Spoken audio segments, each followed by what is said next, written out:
राशिद गिल को मैं दावत दूंगी कि वो आए और खुदावन का जिंदगी बख्श कलाम हम सबके साथ शेयर करें। आप सबकी पुरजोर तालियों। मसीह यीशु में आप सबों की सलामती हो। मैं नहायत शुक्रगुजार हूँ खुदा बाप का, जिसने एक बार फिर से ये मुमकिन किया कि आप लोगों के साथ खुदा का कलाम जो है वो शेयर किया जाए।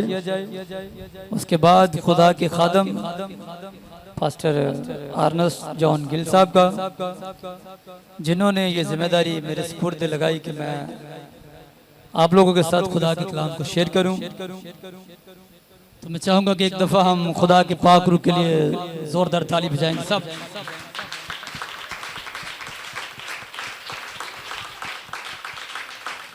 Thank you. सो मेरे अजीजों, आज हम बात करेंगे आजमाइश पर। बड़ी आजमाइश, बड़ी बरकत।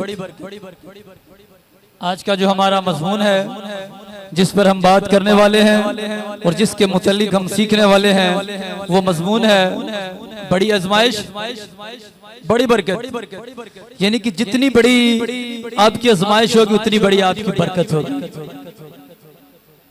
अगर छोटी आजमाइशों में से गुजर रहे हैं तो छोटी बरकत है, और अगर आप बड़ी आजमाइशों में से गुजर रहे हैं तो बड़ी बरकत है। अब कलीसिया के अंदर बैठा हुआ हर एक शख्स चाहता है कि हमें बरकत मिले। कितने लोग हैं जो चाहते हैं हमें बरकत मिले? बरकत के लिए हर शख्स जो है वो एग्री है, तैयार है कि हमें बरकत मिले।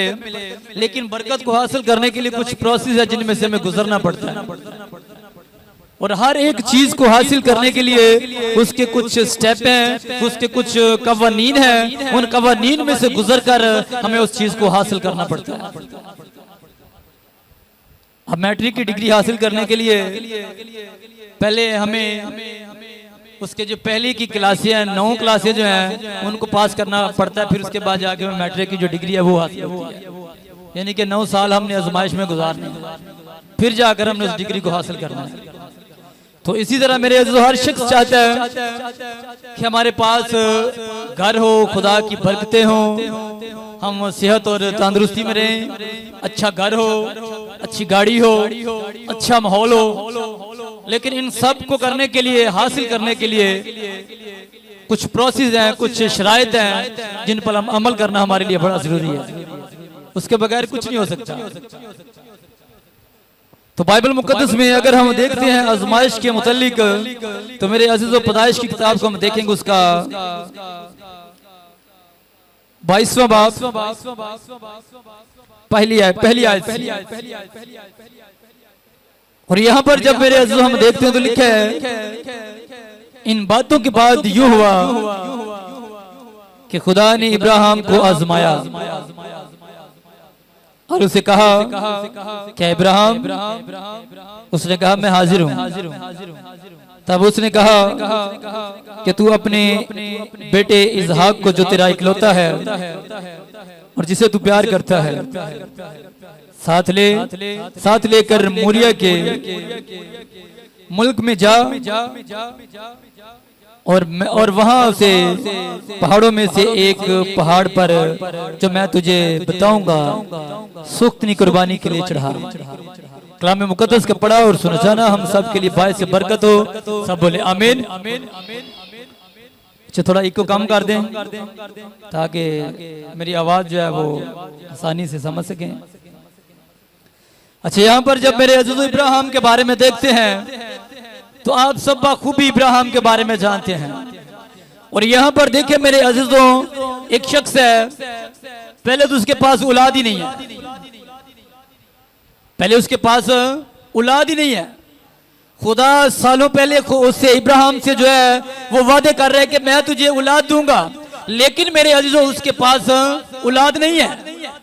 और जब खुदा ने उसे औलाद दी है और 100 साल की उम्र के अंदर जाकर मेरे अजीजों खुदा ने उसे एक बेटा दिया। और बेटा देने के बाद बाइबल मुकद्दस कहती है कि खुदा ने इब्राहिम को आजमाया। खुदा जब हमें बरकत देता है तो उस बरकत के लिए हमें आजमाता है कि हम उस बरकत के लायक हैं या नहीं। उस बरकत के अंदर हम कायम रह सकते हैं या नहीं? वो हमारे ईमान को चेक करता है। और यहां पर मेरे अजीजों, इब्राहिम की जब बात करते हैं तो मेरे अजीजों, इब्राहिम की उम्र जो है ऐसी स्टेज पर है कि अब मेरे अजीजों उससे औलाद जो है वो पैदा नहीं हो सकती। लेकिन खुदा ने अपने वादा के मुताबिक है मेरे अजीजों, उसकी जिंदगी के अंदर जब ये बड़ा मौजज़ा किया, उसे ब्लेस किया, उसे औलाद दी और फिर खुदा ने उसे आजमाया, उसके ईमान को चेक किया। अब देखें, 100 साल की उम्र में जाकर खुदा ने उसे एक बेटा दिया और फिर खुदा उसे क्या कह रहा है? इसे सुख्तनी कुर्बानी के लिए कुर्बान कर दे। कैसी आजमाइश है ये? अगर हम में से किसी के साथ खुदा हम कलाम हो, हमसे कुर्बानी मांगे, बड़ा मुश्किल है। हमारे आगे छोटी सी कुर्बानी है इबादत की, दुआ की। मेरे अजीजों, हम इसके अंदर भी जो वफादारी है उसे नहीं दिखा पाते, उसके अंदर कायम नहीं रह पाते। लेकिन अगर एक बड़ी आजमाइश के लिए हमें मेरे अजीजों तैयार किया जाए तो बड़ा मुश्किल है। और यहाँ पर मेरे अजीजों इब्राहिम के बारे में देखते हैं, 100 साल की उम्र के अंदर खुदा ने उसे औलाद दी है और औलाद देने के बाद खुदा जब उसे आजमाता है और खुदा उसे कहता है कि तू अपने बेटे इसहाक से, जिससे तू प्यार करता है, जो तेरा इकलौता है, इसके अलावा और कोई बेटा नहीं है तेरे पास, और तू क्या कर, इसे मेरे लिए सुख्तनी कुर्बानी के लिए कुर्बान कर दे। अब इब्राहिम को झटका तो लगा होगा या नहीं? क्या कैसा खुदा है? एक ही बेटा मेरे को, एक ही 100 साल की उम्र से जाग देता है, फिर वापसी मांग लिया। एक कैसा सिनेरियो होगा उसके ऊपर? अगर फर्ज करें उसकी जगह हम में से कोई वहां पर मौजूद हो या हम में से कोई होता, और अभी जो हम यहाँ पर मौजूद है, अगर किसी के पास एक ही बेटा हो, अगर खुदा हम कलाम होकर करे भाई इसे मेरे लिए कुर्बान कर दे, तो कितना मुश्किल सिचुएशन होगी वो, कितने मुश्किल वो लम्हात होंगे कि खुदा ने मुझसे कुर्बानी के तौर पर मेरा बेटा जो है वो मांग लिया है, फला चीज जो है वो मुझसे कुर्बानी के तौर पर मांग लिया है। अब मेरे अज़ीज़ों, बाइबल मुकद्दस के अंदर देखा जाए तो खुदा हमारे बदन की कुर्बानी को मांगता है। वो कहता है कि अपने बदन ऐसी कुर्बानी के लिए पेश करो जो जिंदा और पाक मौसर है। और हम अपने बदनों को, यानी कि अपने बदनों को ऐसी कुर्बानी के लिए पेश करना, अपने बदन को, खुदा का बंदा पलूस रसूल जब उसके बारे में हम देखते हैं तो वो कहता है कि मैं अपने बदन को कूटता हूँ, मैं अपने बदन को मारता हूँ, यानी कि मेरे अंदर मेरे अंदर जो ख्वाहिशात हैं मैं उनको अपने अंदर मारता हूँ। तो ये मेरे अजीजों हमारी जो जिस्म की कुर्बानी है, और जब हम इसे ईमानदारी के साथ नहीं गुजार सकते खुदा के हुज़ूरी के अंदर, और अगर एक ही बेटा हो और अगर वो खुदा कुर्बानी के तौर पर मांग लो तो ये बड़ा मुश्किल सवाल हो जाएगा। मैं एक छोटी सी मिसाल देता हूँ अपने घरानों की। एक ही बच्चा होए तो जो बीमार हो जाए ना, हम खुदा से दुआ करते वक्त ये नहीं देखते कि हम किसके आगे दुआ कर रहे हैं, हम उस पर बड़बड़ाना शुरू कर देते हैं। ऐसा है या नहीं? हमारे बच्चे बीमार हो जाएं, हम खुदा पर बड़बड़ाना शुरू कर देते हैं। हो सकता है खुदा किसी बड़ी बरकत के लिए हमें तैयार कर रहा है, हो सकता है खुदा किसी बड़ी बरकत के लिए हमारी आजमाइश कर रहा है, लेकिन हम ये चीज नहीं देखते। हम फौरी से जब खुदा पर आजमाना, खुदा पर बड़बड़ाना शुरू कर देते हैं। लेकिन मेरे अज़ीज़ों, यहाँ पर इब्राहिम को देखें, उसके ईमान को देखें, उसकी खुदा के साथ मेरे अज़ीज़ों मोहब्बत को देखें। अब खुदा कहता है कि मैं तुझे एक पहाड़ दिखाऊंगा और तू उस पर अपने बेटे को जो है सुख्तनी कुर्बानी के लिए कुर्बान करना। आइए मेरे साथ देखेंगे, जरा आगे देखें,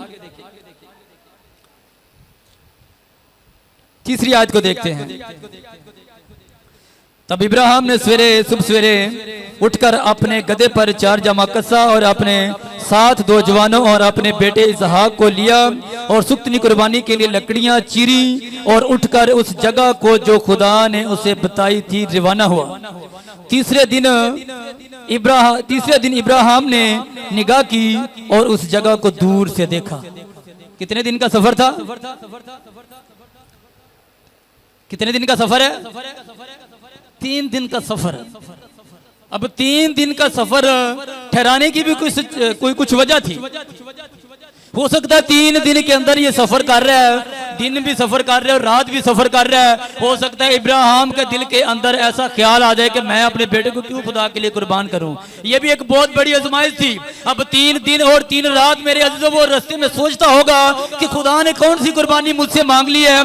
खुदा ने एक ही बेटा मुझे दिया है और अब वो भी कुर्बानी के तौर पर मांग लिया है। क्या उसने सोचा नहीं होगा? अब 3 दिन का सफर कर रहा है, दिन भी सफर कर रहा है और 3 रातें भी उसने सफर किया है। अब 3 दिन का सफर जो है ये भी उसके लिए एक बहुत बड़ी आजमाइश है। फिर 3 दिन के बाद उसने अपने बेटे को कुर्बान करना, ये उससे भी बड़ी आजमाइश है। अब मेरे अजीजों,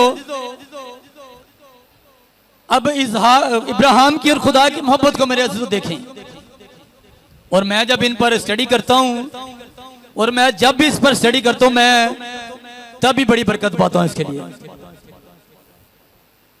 इब्राहिम और जब हम खुदा की मेरे अजीजों मोहब्बत को देखते हैं, इस पर मेरे अजीजों जब हम गौर करते हैं तो इब्राहिम जो है वो मेरे अजीजों खुदा की मोहब्बत के अंदर अपने बेटे को कुर्बान कर रहा है और खुदा जो है वो इंसान की मोहब्बत में अपने बेटे को कुर्बान कर रहा है। मोहब्बत ये है, मोहब्बत ये है खुदा के और इब्राहिम के दरमियान में। आज अगर हम अपनी जिंदगी पर गौर करें तो हम देख लेंगे कि हम कैसी मोहब्बत करते हैं। हमने जब खुदा की हज़ूरी के अंदर हदिया भी डालना होता है तो जब पॉकेट के अंदर हम हाथ डालते हैं तो हमारी उंगलियों को भी जो आंखें लग जाती हैं। सबसे छोटा और कमजोर नोट निकालते हैं और आरज़ू हम बड़ी बरकत की रखते हैं। हमारे पास घर भी अच्छा हो, गाड़ी भी हो, जॉब भी अच्छी हो, हमें माहौल भी अच्छा मिले, हमने इस इलाके के अंदर भी नहीं रहना, हमने डिफेंस के अंदर जाकर रहना है ताकि हमारे बच्चे जो हैं इस माहौल से बचे रहें। तो मैंने कहा जितनी बड़ी आजमाइश है उतनी बड़ी बरकत होगी। अगर आपके हदिये से आपको तकलीफ नहीं हो रही, यानी कि परेशानी नहीं हो रही, हदिया भी कुर्बानी है और कुर्बानी के अंदर आपको तकलीफ होती है। कोई भी शख्स है जब कुर्बानी देते हैं उसमें तकलीफ होती है और जब आपको हदिया देते वक्त आपको कुछ परेशानी नहीं हो रही तो समझ लो कि आपका हदिया किसी काम का नहीं है। पता चलना चाहिए कि हदिया जो है वो खुदा के हज़ूर जा रहा है। और जब आपको पता चले, देखें अगर आप किसी जो स्कूल ऐसा हो जो फ्री पढ़ा रहा है, अगर आप वहां पर अपने बच्चे को भेज रहे हैं तो आप उतनी जिम्मेदारी से नहीं भेजेंगे आप जितना आप किसी सदर के स्कूल में डाला हो, जितना उस स्कूल में जिम्मेदारी से भेजेंगे। ऐसा ही है। फ्री वाले में अगर आप चाहेंगे तो छुट्टी हो भी जाएगी तो बोलेंगे कोई मसला नहीं है, लेकिन वहां पर आप छुट्टी नहीं करवाएंगे क्योंकि वो फ्री नहीं है। वहां पर हम पैसे जो है वो पे कर रहे हैं, हमें उसकी तकलीफ है, हमें उसकी परेशानी है। और जब मेरे अजीजों आपको अपने हदिये की परेशानी होगी फिर आप खुदा के साथ मुंसलिक रहेंगे, फिर आप खुदा की हजूर वफादारी से चलेंगे। ये भी एक आजमाइश है। और यहाँ पर मेरे अजीजों अगर इब्राहिम के बारे में हम देखते हैं तो मेरे अजीजों हम इनकी मोहब्बत के बारे में देखते हैं तो मेरे अजीजों 3 दिन का इसने सफर तय किया है और 3 दिन रात ये सफर करता रहा और तीसरे दिन के बाद इसने उस जगह को दूर से देखा जिस जगह पर उसने अपने बेटे को कुर्बान करना है। अब बाप की मोहब्बत जो है वो खुदा के साथ देखें और बेटे की मोहब्बत जो है वो बाप के साथ देखें। आइए देखते हैं, नामी आयत से हम देखते हैं। और उस जगह पहुंचे जो खुदा ने बताई थी, वहां इब्राहिम ने कुर्बान का बनाई और उस पर लकड़ियां चीरी और अपने बेटे इसहाक को बांधा और उसे कुर्बान का पर लकड़ियों के ऊपर रखा। हम ऊपर 8वीं आयत को भी देख लेते हैं। इब्राहिम ने कहा, है मेरे बेटे, खुदा आप ही अपने वास्ते सुख्तनी कुर्बानी के लिए बर्रा मुहैया करेगा। बेटे ने एक दफा क्वेश्चन किया कि हमारे पास लकड़ियां भी हैं, आग भी है, छुरी भी है, लेकिन बर्रा कहाँ है? बाप से सवाल कर रहा है। अब बच्चे को क्या पता कि बर्रा यही है। अब जब बेटे ने बाप से पूछा तो बाप के दिल पर क्या गुजरी होगी? बच्चा जो है वो ज़िबा होने को है, लेकिन बाप ने अभी तक उसे बताया नहीं। बाप ने अभी तक उसे बताया ही नहीं है। और जब बेटे के पूछने पर भी खुदा ने कहा कि खुदा जो है वो खुद मुहैया करेगा।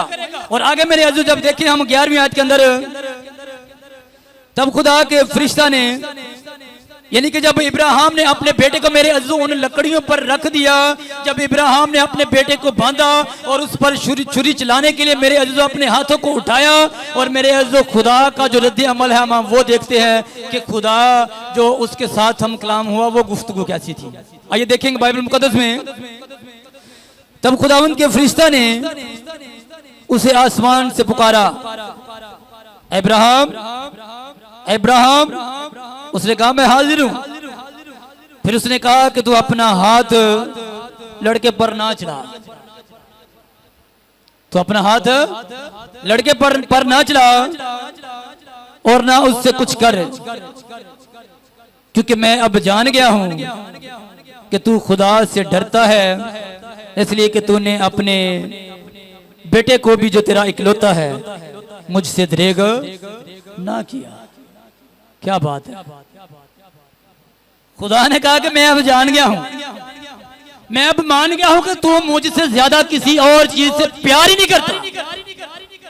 अब मेरे अजीजों जब वो इतनी बड़ी आजमाइश में से गुजरता है तो खुदा ने भी मेरे अजीजों उससे कहा कि अब दुनिया की कौमें जो हैं वो तेरे वसीला से बरकत पाएंगी, और जो तुझे तेरे लिए बरकत की दुआ करेगा मैं उसे बरकत दूंगा, और जो तुझ पर लानत करेगा मैं उस पर लानत करूंगा। अब मेरे अजीजों यहाँ पर देखते हैं तो खुदा ने इब्राहिम को मेरे अजीजों अपने साथ खड़ा कर, उसने कहा जो तुझ पर लानत करेगा मैं उस पर लानत करूंगा, और जो तुझे बरकत देगा मैं उसे बरकत दूंगा। अब मेरे अजीजों इतनी बड़ी आजमाइश उतनी ही बड़ी उसकी बरकत है।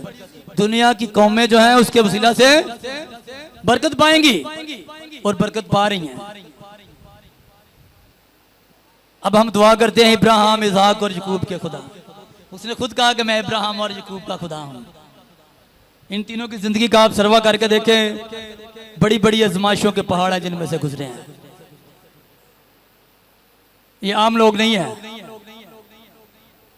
और मेरे अजीजों जब तक हमारे आगे चैलेंजेस नहीं होते, हमारी खिदमत या जो काम आप कर रहे हैं वो मौसर नहीं है। जब तक आपके सामने आजमाइशें नहीं है, रुकावटें नहीं है, आपके काम से इब्लीस को कोई परेशानी नहीं है। और जब उसको परेशानी होगी तो फिर रुकावटें भी पैदा करेगा। और मैं एक दिन यहाँ पर पास्टर साहब के साथ जब पहले दिन हम यहाँ पर आए तो पास्टर साहब मुझे बता रहे थे कि यहाँ इस इलाके के अंदर हमने किस तरह खिदमत की है। बहुत सारी रुकावटों का सामना किया है, बहुत सारे चैलेंजेस हमारे सामने आए हैं, और उनमें से गुजर कर हमने इस जगह पर इबादत का आगाज किया हुआ है। और आजमाइशों में से गुजर कर आगाज किया है तो खिदमत उतनी बायस बरकत और मौसर है। खुदा के बंदा के वसीला लोग बरकत पा रहे हैं। तो आप जितनी बड़ी आजमाइश में से गुजरेंगे मेरे अजीजों उतनी बड़ी आपकी बरकत होगी। लेकिन अलमिया ये है कि हम आजमाइश में से गुजरना नहीं चाहते।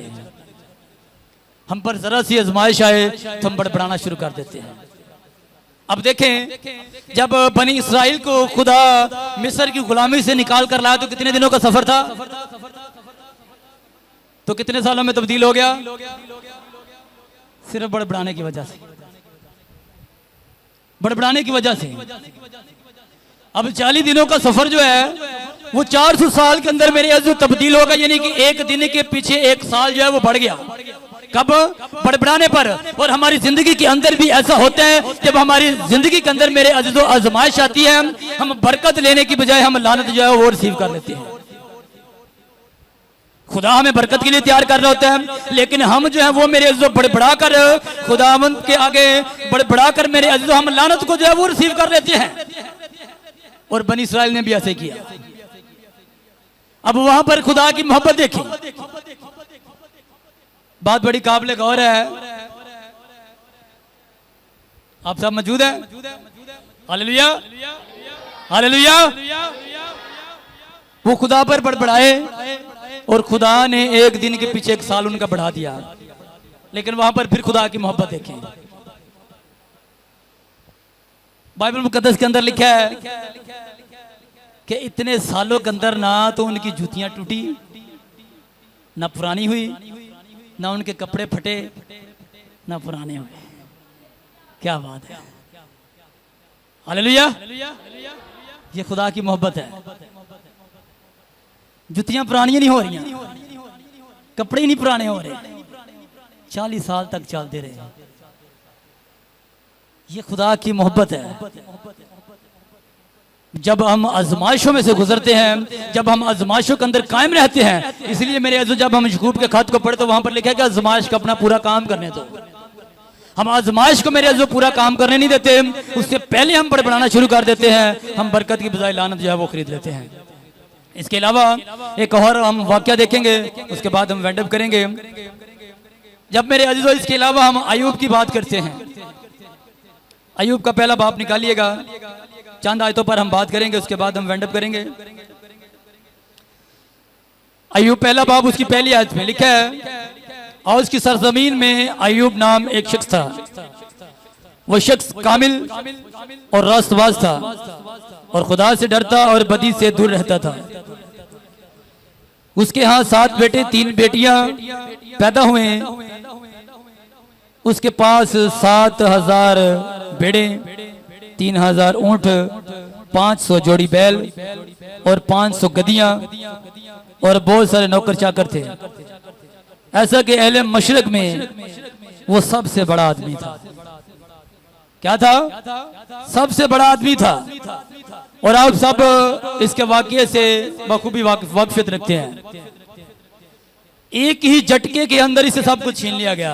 ये कोई छोटी आजमाइश नहीं है। एक ही झटके के अंदर सब कुछ छीन लिया गया। और यहां पर किसी की जिंदगी के अंदर हो तो वो ज़हनी तौर पर साइको हो जाता है या किसी न किसी मर्ज का जो शिकार हो जाता है। लेकिन एक ही झटके के अंदर मेरे जो सब कुछ छीन लिया गया। लेकिन इब्लीस से एक चीज नहीं छीन सका। वो क्या था? हालेलुया। उसका ईमान जो है मेरे अज़ीज़ों वो उससे छीन नहीं सका, और जिसके बायस ये सारी चीजों से मल्टीप्लाई होकर फिर दोबारा से मिल गई। वो उसके अंदर कायम रहा, वो उस आजमाइश के अंदर कायम रहा। और मेरे अज़ीज़ों बाइबल मुकद्दस के अंदर लिखा है, इसकी 20वीं आयत को हम देखेंगे, पहला बाब 20वीं आयत। तब अय्यूब ने उठकर अपना पैराहन चाक किया और सर मुंडवाया और जमीन पर गिरकर सजदा किया। अब सब कुछ जो है वो छीन चुका है, कुछ भी बाकी नहीं बचा। और खुदा के बंदे की वफादारी और ईमानदारी को देखें।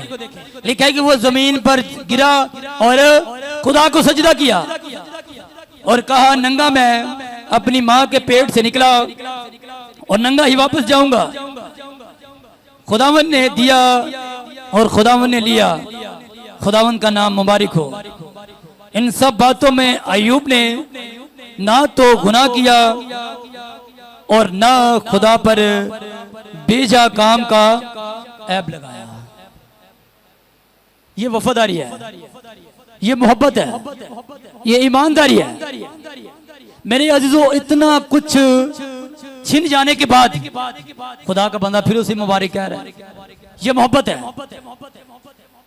और अगर मेरे अजीजों आप बड़ी बरकत की आरज़ू रखते हैं तो आजमाइशों में से गुजरना शुरू हो जाए। कभी आजमाइशों में ना बड़बड़ाएं। अगर आप पर आजमाइश आती है तो खुदा के हुज़ूर बैठे, आप पर परेशानी आती है खुदा के हुज़ूर बैठे, आप पर किसी किस्म की भी सिचुएशन है मेरे अजीजों, आप खुदा के हुज़ूर बैठे, वही आपको निकाल सकता है। और आप परेशानी लेकर या परेशान होकर मेरे अजीजों कुछ नहीं कर सकते। बाइबल मुकद्दस के अंदर लिखा है कि आप अपनी परेशानी के सबब से या आप फिक्र करके अपने सारे का इकबाल भी सफेद या काला नहीं कर सकते। हम अपनी टेंशन से परेशानी से कुछ नहीं कर सकते। जब भी आप मुसीबत में हो, आप किसके हुज़ूर झुके? खुदा के हुज़ूर झुके, ना कि बड़बड़ाएं। अगर बड़बड़ाएंगे तो हमारी आजमाइशें जो वो बढ़ती जाएंगी, बनी इसराइल की तरह। 40 दिनों का सफर जो है वो बढ़ता जाएगा। आप आजमाइशों के अंदर खुदा के हुज़ूर झुकना शुरू कर दें, खुदा आपको मेरे अज़ीज़ सरफराज़ी अता करेगा। सो मेरे खुदा इस कलाम के वसीला से मुझे आप सबको कसरत की बरकत अनात फरमाए।